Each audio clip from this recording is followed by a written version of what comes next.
pangarap ng mga babae na ikasal sa harap ng altar. So, ayun.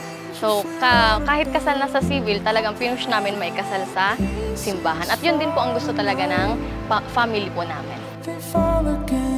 It's an honor to wait here, thrown out in the wreckage, didn't want this in my cycling and paces.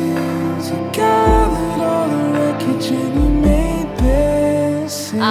Taas pa nung excitement na nararamdaman namin. Kasi hindi naman po ganun masyado yung naging preparation namin sa civil. So dito talagang tinodo namin sa kasal namin sa simbahan. Nakaka-excite yung kung ano yung feeling na pumapasok na sa loob ng simbahan.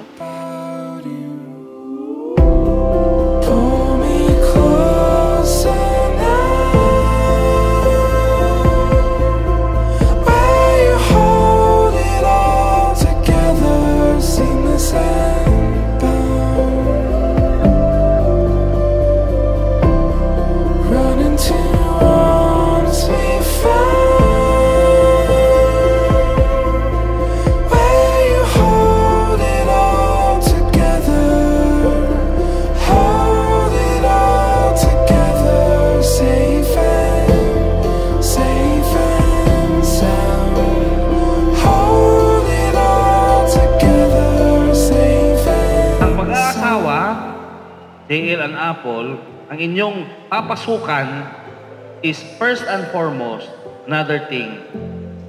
It is a divine institution given by God as part of the created order. And to say, ang inyong pag-iisang dibdib, makatandaan ninyo, it's divinely instituted by God. That's why, nandito tayo sa simbahan, ipinangalandakan ninyo sa bawat isa sa atin na nandito ngayon na nagtiripon, na kayo ay nagmamahalan at gusto ninyong ipaalam sa buong sambayanan.